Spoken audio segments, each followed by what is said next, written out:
வணக்கம். நான் கனி மார்த்தாண்டன். இன்றைய ஜோதிட வகுப்பில் தசா பலன்கள். இந்த தசா பலன்கள் எப்படி வேலை செய்யும்? ஒரு தசா நடக்கும்போது அதனுடைய பலன்கள் ஜாதகருக்கு தொடர்ந்து அந்த தசா நடக்கக்கூடிய காலகட்டத்தில் தொடர்ந்து கிடைச்சிக்கிட்டே இருக்குமா, இல்லை ஒரு குறிப்பிட்ட காலம் வரைக்கும் தான் கிடைக்குமா, இல்லை பலன்களே கிடைக்காத ஒரு தசா நடக்கக்கூடியதாக இருக்குமா? இது எப்படி நம்ம ஜாதகத்தை பார்த்து கணிக்கிறது? அதுதான் இன்னைக்கு ஜோதிட வகுப்பு. ஒரு கிரகம் தசா நடத்துகின்ற பொழுது அதனுடைய பலன்கள் தசா முழுவதும் ஜாதகருக்கு தொடர்ந்து கிடைக்கக்கூடிய நிலை என்பது இருக்கா? இல்லை தசா வந்ததும் தெரியாது, போனதும் தெரியல, ஆனாலும் இந்த தசையில் எனக்கு ஒரு பெரிய மாற்றம் என்பது எனக்கு கிடைக்கல அப்படின்ற மாதிரி ஜாதகத்தில் நடத்துமா? இதை தெரிந்து கொள்வதற்கு பாரம்பரிய ஜோதிட முறையில் தசாவினுடைய பலன்களை கணிப்பதற்கு கிரக அவஸ்தைகள் என்ற ஒரு அமைப்பு இருக்குது.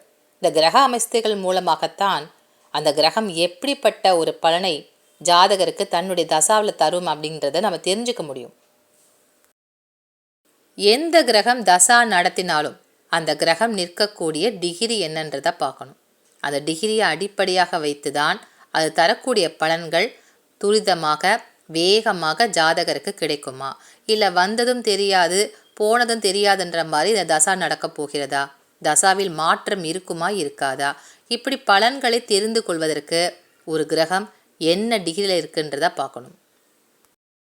ஒரு கிரகம் எந்த டிகிரியில் இருக்கு, அது மட்டுமல்லாமல் நிற்கக்கூடிய ராசி ஆண் ராசியா பெண் ராசியா, அந்த ராசியும் அடிப்படையாக வைத்துதான் இந்த கிரக அவஸ்தைகளை நம்மால் கணிக்க முடியும்.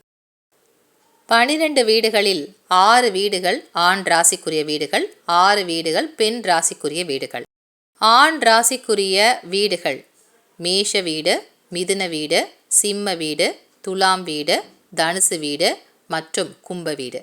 இந்த 6 வீடுகளும் ஆண் ராசிக்குரிய வீடுகள். இதை ஒற்றைப்படை ராசிகள் அப்படின்னு சொல்லுவாங்க. மீதி இருக்கக்கூடிய வீடுகள் பெண் ராசிக்குரிய வீடுகள். இந்த வீடுகளை இரட்டைப்படை ராசிகள் என்றும் சொல்லுவாங்க.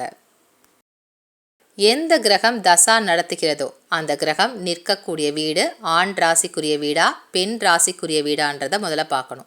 அது நிற்கக்கூடிய டிகிரியை வைத்து அந்த ஆண் ராசியில் எந்த டிகிரியில் இருக்கிறதோ அதை வைத்து தான் அந்த ஜாதகத்தில் தசா நடக்கின்ற பொழுது பலன்கள் ஜாதகருக்கு வேகமாக கிடைப்பதும் இல்லை மெதுவாக நடக்கக்கூடிய தசாவாகவும் நம்ம கணிக்கலாம். எப்படி ஒரு குழந்தை பிறந்து அது வாலிபனாக மாறி அதனுடைய வாழ்க்கையில் பல்வேறு அனுபவங்களை பெற்று முதிய வயதில் மரணத்தை தழுவுகிறதோ, அதே போல கிரகங்களும் பால்ய வயது முதல் மரண வயது வரைக்கும் அதனுடைய டிகிரி நம்ம கணிச்சு வச்சுருக்காங்க. இப்போது அந்த முதல் அவஸ்தை அப்படிங்கிறது பால்ய அவஸ்தை. அதற்கு அடுத்ததாக வரக்கூடியது குமார அவஸ்தை அல்லது கௌமார அவஸ்தை அப்படின்னு சொல்லுவாங்க. அதற்கு அடுத்தபடியாக யுவ அவஸ்தை, அதாவது யவன அவஸ்தை என்ற பெயரும் இதற்கு இருக்குது. விருத்த அவஸ்தை என்பது அதுக்கு அடுத்தபடியாக வரக்கூடியது. கடைசியாக வரக்கூடியது மிருத்யு அவஸ்தை அல்லது மரண அவஸ்தை. ஒரு கிரகமும் படிப்படியாக வளர்ந்து தன்னுடைய கடைசி நிலையான மரண அவஸ்தையும் தொடும். அப்போ எப்படி மனிதர்களுக்கு அந்த குழந்தை பருவத்திலேருந்து கடைசியாக அந்த வயது முதிர்ந்த பருவம் வரைக்கும் நம்ம கடந்து வருகின்றோமோ, அதே போல் கிரகங்களும் ஒவ்வொரு நிலையிலும் படிப்படியாக வளர்கிறது. இதுதான் அந்த டிகிரியை வச்சு கணிக்கும் போது ஒரு தசா எப்படிப்பட்ட வேலைகளை வேகமாக செய்யுமான்றதை நம்மளால் கணிக்க முடியும். ஒரு ராசி கட்டத்துக்கு 360 டிகிரி, அதில் ஒரு குறிப்பிட்ட ராசிக்கு 30 டிகிரி என்ற அடிப்படையில் 12 ராசிகளுக்கும் 360 டிகிரியாக கணிக்கப்பட்டிருக்கு. இப்போ ஒரு ராசி கட்டத்தில் ஒரு கிரகம் இருந்தால் அது பால்ய அவஸ்தையில் இருக்கா இல்லை குமார அவஸ்தையில் இருக்கான்றதை நம்ம கணிக்கணும். இந்த 30 டிகிரிகளையும் 5 பிரிவாக பிரித்து வைத்திருக்கின்றார்கள்.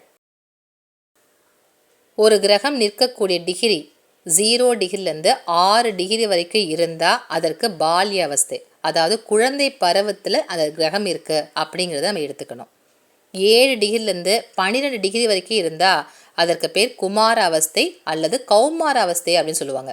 கொஞ்சம் வளர்ந்த நிலையில் ஒரு கிரகம் இருக்கிறது, அந்த குழந்தை பருவத்திலேருந்து மாறிவிட்டது அப்படின்ற நிலையில இருக்குது அப்படிங்கிறத தெரிஞ்சுக்கலாம். அடுத்தபடியாக 13 டிகிரிலேருந்து 18 டிகிரி வரை இருக்கக்கூடிய கிரகங்கள் நன்கு வளர்ந்த நிலையில் ஒரு வாலிப பருவத்தில் இருக்கக்கூடிய கிரகமாக செயலாற்றும். அதனால் இதற்கு யுவ அவஸ்தை அல்லது யவன அவஸ்தை அப்படின்னு சொல்லுவாங்க. 19 டிகிரிலேருந்து 24 டிகிரி வரை இருக்கக்கூடிய ஒரு கிரகம் விருத்த அவஸ்தையில் இருக்க அப்படின்ற அர்த்தம். இந்த விருத்தம் என்பது மத்தியமமான வயது, வாலிப வயதை கடந்துவிட்ட ஒரு கிரகமாக செயலாற்றும். அதனால் இதற்கு பேர் விருத்த அவஸ்தை என்ற பெயர்.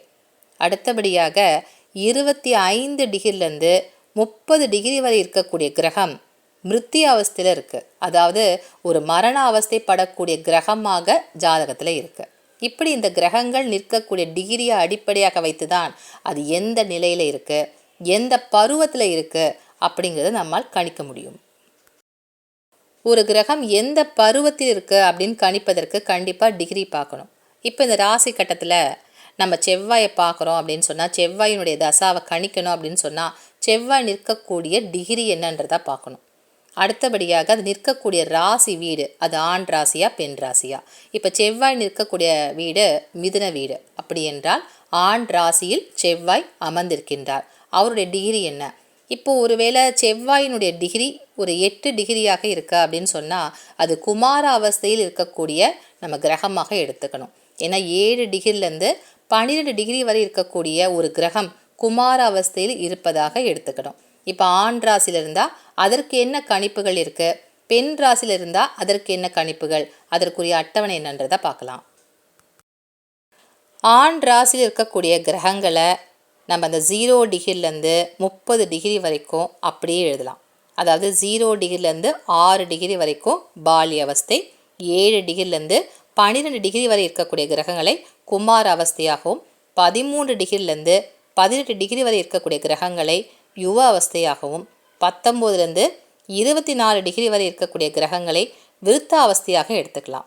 25லேருந்து 30 டிகிரி வரை இருக்கக்கூடிய கிரகங்களை மிருத்திய அவஸ்தை, மரண அவஸ்தையாக எடுத்துக்கலாம்.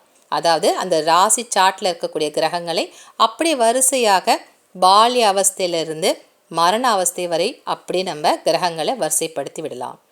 இப்போது பெண் ராசியாக இருக்குது. பெண் ராசியில் ஒரு கிரகம் இருந்தால் அப்போ இந்த 0 டிகிரிலேருந்து 6 டிகிரி வரை இருக்கக்கூடிய கிரகங்களை அப்படியே நம்ம என்ன பண்ணோம், இறங்கு வரிசையில் எழுதணும். அப்போ முதல்ல வரக்கூடிய அவஸ்தை மிருத்திய அவஸ்தையாக இருக்கும். அதாவது மரண அவஸ்தையில் ஒரு கிரகம் இருக்குன்னு எடுத்துக்கணும். அடுத்தபடியாக 7 டிகிரிலேருந்து 12 டிகிரி வரை இருக்கக்கூடிய கிரகங்களை விருத்திய அவஸ்தை, அதாவது மத்தியம வயதில் இருக்கக்கூடிய கிரகமாக நம்ம எடுத்துக்கணும். 13 டிகிரிலேருந்து 18 டிகிரி வரை இருக்கக்கூடிய கிரகங்கள் அதே யுவ அவஸ்தை தான் இருக்கும். அது எப்பொழுதுமே மாறாது. அது ஆண் ராசியில் இருந்தாலும் சரி, பெண் ராசிலும் யுவ அவஸ்தையில் தான் ஒரு கிரகம் இருக்கும். அடுத்தபடியாக 19 டிகிரிலேருந்து 24 டிகிரி வரைக்கும் இருக்கக்கூடிய ஒரு கிரகம் பெண் ராசியில் இருந்தால் குமார அவஸ்தையில் இருப்பதாக கணிச்சுக்கணும். பெண் ராசியில் இருக்கக்கூடிய ஒரு கிரகம் 25 டிகிரிலேருந்து 30 டிகிரி வரைக்கும் இருந்தால் பால்ய அவஸ்தை, குழந்தை பருவத்தில் அந்த கிரகம் இருக்குது அப்படிங்கிறத எடுத்துக்கணும். ஆக ஏறு வரிசையாக கிரகங்களை ஆண் ராசியில் எழுதி பார்க்கணும். பெண் ராசிக்கு வரும்போது இறங்கு வரிசையில் அதனுடைய அவஸ்தைகளை நம்ம கணிக்கணும். இரண்டுமே ஒரே அளவாக இருக்கக்கூடியது யுவ அவஸ்தை தான். அதனுடைய டிகிரி எந்த இடத்துல இருந்தாலும் ஒரே அளவாகத்தான் செயல்படும். அதற்கு என்ன பலன்கள் என்று பார்த்தீங்கன்னா, பால்ய அவஸ்தையில் ஒரு கிரகம் இருந்தால் 1/4 பங்கு தான் அதனுடைய பலன்களை தரும். குமார அவஸ்தையில் ஒரு கிரகம் இருந்தால் 1/2 பங்கு அதனுடைய பலனை தரும். யுவ அவஸ்தையில் ஒரு கிரகம் இருந்தால் முழுமையான பலன்களை தந்தே தீரும். விருத்தியில் ஒரு கிரகம் இருக்குது அப்படின்னு சொன்னால் அது ஓரளவுக்கு ஒரு சுமாரான அளவு. இன்னும் சரியாக சொல்லணும் அப்படின்னு பார்த்தீங்கன்னா 1/4 பங்கு அளவை விட குறைவான அளவில் தான் அந்த கிரகம் ஜாதகருக்கு தன்னுடைய தசாவில் பலனை தரும். மிருத்திய அவஸ்தையில் ஒரு கிரகம் இருக்குது அப்படின்னு சொன்னால் அந்த கிரகம் எந்த பலன்களையும் ஜாதகருக்கு தராது. ஒரு பலனற்ற நிலையாக ஜாதகத்தில் வேலை செய்யும்.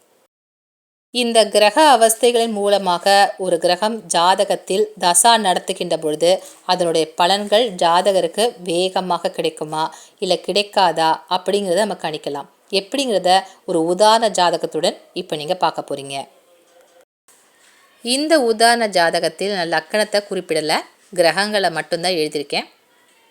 லக்கணத்தை குறிப்பிட்டு கிரகங்களை எழுதி வைத்தால் உங்களுக்கு சில சந்தேகங்கள் வரும். முக்கியமாக அது தரக்கூடிய பலன்கள் சுப பலன்களா அசுப பலன்களா அப்படின்னு தெரிஞ்சுக்கிறதுக்கு லக்கணத்தை அடிப்படையாக வைத்து தான் அந்த கிரகம் அதனுடைய தசாவில் நல்ல பலன்களை தரும் அல்லது அசுப பலனை தரும். அதனால தான் நான் அதை எழுதலை. இந்த வகுப்பில் நீங்கள் பார்த்துட்ருக்கிறது கிரக அவஸ்தை. ஒரு கிரகம் தன்னுடைய தசாவில் ஒரு பலனை வேகமாக செய்யுமா அல்லது மெதுவாக தருமா அல்லது வேலையே செய்யாதா அப்படிங்கிறத கணிப்பதற்காகத்தான். இந்த உதாரண ஜாதகத்தில் சூரியன் 16 டிகிரியில் இருக்காரு. நிற்கக்கூடிய வீடு துலாம் ராசி. அப்போ துலாம் ராசி என்பது ஆண் ராசிக்குரிய வீடாக இருக்கு. சூரியனுடைய டிகிரி 16 டிகிரி. சூரியன் நீசம் பெற்ற நிலையில் அமர்ந்திருக்கின்றார். ஆனால் 16 டிகிரி என்பது யுவ அவஸ்தையில் நிற்கக்கூடிய சூரியனாக இருக்கார். இந்த யுவ அவஸ்தை என்பது வாலிப வயதில் மிருக்குடன் இருக்கக்கூடிய ஒரு கிரகமாக இருக்கார். அப்போ சூரியன் நீசம் பெற்று இருந்தாலும் தன்னுடைய பலன்களை அந்த சூரிய தசா நடக்கின்ற காலகட்டத்தில் மிக வேகமாக ஜாதகருக்கு தந்தே தீர்வார். அவர் நல்ல ஸ்தானத்திற்கு அதிபதியாக இருந்தால் சுப பலன் நடக்கும். கெட்ட ஸ்தானத்திற்கு அதிபதியாக இருந்தால் தீய பலன்கள் என்பது ஜாதகருக்கு கிடைக்கும். அது ரொம்ப வேகமாகவே செயல்படுத்துவார். அந்த சூரிய தசா நடக்கக்கூடிய முதல் காலகட்டத்திலேயே அந்த பலன்கள் மிக விரைவாக ஜாதகருக்கு வந்தே தீரும். அந்த தசா முழுவதுமே அவர் தன்னுடைய பலன்களை தந்து கொண்டே இருப்பார். சூரிய தசா நடக்கக்கூடிய காலகட்டத்தில் தொடர்ந்து சூரியனுக்குரிய ஸ்தான பலன்கள் என்பது ஜாதகருக்கு தொடர்ந்த வண்ணம் இருக்கும். அப்போ நடந்துக்கிட்டே இருக்கும். அந்த சூரிய தசா முழுவதுமே அவருக்கு அதனுடைய பலன்கள் கிடைச்சிக்கிட்டே இருக்கும். அதனால்தான் இந்த யுவ அவஸ்தையில் ஒரு கிரகம் நின்றால் அதனுடைய பலன்கள் ஜாதகருக்கு முழுமையாக கிடைக்கும் அப்படின்னு சொல்லப்பட்டிருக்கு. அதாவது 100% முழுமையாக தன்னுடைய பலன்களை ஜாதகருக்கு தருவார். அடுத்தபடியாக புதன் நிற்கக்கூடியது கன்னி வீட்டில் அமர்ந்திருக்காரு. தன்னுடைய வீட்டில் புதன் உச்சம் பெற்ற நிலையில் 2 டிகிரியில் இருக்காரு. அப்போ பெண் ராசி என்கின்ற பொழுது முதல் 6 டிகிரி வரைக்கும் மிருத்திய அவஸ்தையில் ஒரு கிரகம் இருக்கிறதாகத்தான் கணிக்கப்பட்டிருக்கு. மிருத்தியோ அப்படின்றப்போ மரண அவஸ்தையில் ஒரு கிரகம் இருக்கக்கூடிய நிலை பார்க்கும்போது புதன் தசா உச்சம் பெற்ற ஒரு தசா நடக்கக்கூடிய காலகட்டமாக இருக்குது. அப்படின்றப்போ நல்ல பலன்கள் நடக்கும் அப்படின்னு ஜாதகர் எதிர்பார்த்தால் அந்த பலன்கள் மிக மிக குறைவான ஒரு அளவில் தான் ஜாதகருக்கு பலனை தரும். ஏன்னா அந்த கிரகம் 2 டிகிரியில் இருக்குது. அது ஒரு பெண் ராசியில் 2 டிகிரியில் இருக்கக்கூடிய ஒரு கிரகம் மிருத்தையு அதாவது மரண அவஸ்தையில் நிற்கக்கூடிய ஒரு கிரகமாக இருக்குது. அப்போ அந்த தசா முழுவதுமே பலனற்ற நிலையாக ஒன்றுமே மாற்றம் என்பது இல்லாத நிலையாக செயலாற்றும். அப்போ கடைசியில் அந்த தசா முடியக்கூடிய காலகட்டத்தில் ஏதோ ஒரு பலன் கிடைக்கும். ரொம்ப சொற்ப பலனாகத்தான் அந்த புதன் தசா ஜாதகருக்கு தன்னுடைய பலனை தரும். புதன் உச்சம் பெற்ற நிலையாக இருக்குது, இல்லை லக்னாதிபதியாக இருக்கார், இல்லை 7ஆம் இடத்த அதிபதி 9ஆம் இடத்த அதிபதின்னு எதிர்பார்த்தால் அந்த ஜாதகருக்கு மிக மிக சொற்பமான பலன்கள் என்பது அந்த தசா முடியக்கூடிய காலகட்டத்தில் கிடைக்கும், இல்லை கிடைக்காம கூட போகலாம். அதனால்தான் இந்த தசா பலனற்ற தசாவாக ஜாதகருக்கு செயல்படுத்தும் அப்படின்றத நம்ம தெரிஞ்சுக்கலாம். அடுத்தபடியாக சுக்கிரன் இருக்கக்கூடியது ஆண் ராசி மேஷ ராசியில் இருக்க 26 டிகிரியில் இருக்குது. 25லேருந்து 30 டிகிரி வரை இருக்கக்கூடிய கிரகங்கள் மிருத்திய அவஸ்தை அதாவது மரண அவஸ்தையில் இருக்குது அப்படின்னு குறிக்கப்பட்டிருக்கு. அப்போ இந்த சுக்கிர தசாவானது 20 ஆண்டு காலங்கள் அந்த ஜாதகருக்கு என்ன பலன்களை தரும் அப்படின்னு எதிர்பார்க்குறோமோ அந்த பலன்கள் கிடைக்காம கூட ஜாதகருக்கு போகும். ஏன்னா மரண அவஸ்தையில் இருக்கக்கூடிய கிரகம் மிக மிக சொற்பமான பலன்களை மட்டும்தான் ஜாதகருக்கு தரும். ஒருவேளை இந்த சுக்கிரன் நிற்கக்கூடிய டிகிரி பால்ய அவஸ்தையில் இருக்கு அப்படின்னு சொன்னால் மிக மிக வேகமாக பலனை தந்துடும். ஏன்னா ஒரு குழந்தை எப்படி வேகமாக தன்னுடைய வேலைகளை செய்யுமோ அதே மாதிரி இந்த பால்ய அவஸ்தை அப்படிங்கிறது மிக வேகமான பலன்களை ஜாதகருக்கு சுக்கிரதசா நடக்கும்போதே கொடுத்துரும். அதுக்கப்புறம் அது ஒன்றுமே வேலை செய்யாது. ஏன்னா அந்த குழந்தை பருவத்தில் இருக்கக்கூடிய கிரகம் மிக மிக வேகமாக பலனை தந்துடும். இதே குமார அவஸ்தையில் ஒரு கிரகம் இருந்தால் கொஞ்சம் நிதானமாகவும் அது தொடர்ந்து தரக்கூடிய பலனாகவும் இருக்கும். யுவ அவஸ்தையில் கிரகம் இருந்தால் அந்த சுக்கிரதசா முழுவதுமே தன்னுடைய பலன்களை ஜாதகருக்கு முழுமையாக தரும்.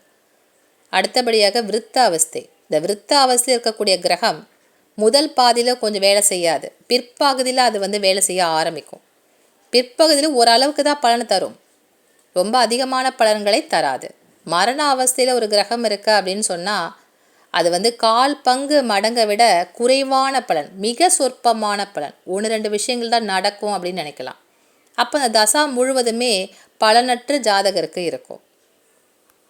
எந்த தசா நடந்தாலும் அந்த தசா நடத்தக்கூடிய கிரகம் நிற்கக்கூடிய ராசி வீடு என்ன, ஆண் ராசியா பெண் ராசியா, அது நிற்கக்கூடிய டிகிரி என்னன்றதை கணித்து பார்த்து அப்போ அதனுடைய பலன்கள் வேகமாக கிடைக்குமா, தொடர்ந்து கிடைக்குமா, இல்லை அது கிடைக்கக்கூடிய காலகட்டம் பிற்பகுதியில் நடக்கக்கூடியதாக இருக்கா, இல்லை தசா நடக்கும்போதே கிடைச்சிருமா, இப்படி பல விஷயங்களை அந்த கிரகம் நிற்கக்கூடிய டிகிரி தான் முடிவு செய்கிறது. தசாவினுடைய பலன்களை கணிப்பதற்கு ஸ்தான அடிப்படையை பாருங்கள். லக்கணத்திற்கு எந்த ஸ்தானத்திற்கு அந்த கிரகம் அது அதிபதியாக இருக்குன்னு பாருங்கள். நிற்கக்கூடிய இடம் என்ன அப்படிங்கிறத கணித்து பார்த்து தான் அது தரக்கூடிய பலன்கள் உங்களுக்கு நல்லது செய்யுமா இல்லை தீய பலன்களை தருமா அந்த தசா அப்படிங்கிறத நம்மால் கணிக்க முடியும். வேலை எப்படி செய்கின்றது கணிக்கிறதுக்கு கிரக அவஸ்தைகளை பார்க்கணுமே தவிர அது எந்த பலன்களை தரும் என்பதற்கு லக்கணத்தை தான் அடிப்படையாக வச்சு பார்க்கணும். இந்த ஜோதிட வகுப்பில் ஒரு கிரகம் எந்த பருவத்தில் இருந்தால் உங்களுக்கு என்ன பலனை தரும் அப்படிங்கிறதுக்கான கிரக அவஸ்தைக்குரிய பாடங்களை இன்றைக்கி வகுப்பில் நீங்கள் கற்றுட்ருப்பீங்க. மீண்டும் அடுத்த வகுப்பில் நல்ல பல விஷயங்களுடன் உங்களை சந்திக்கின்றேன். நன்றி, வணக்கம்.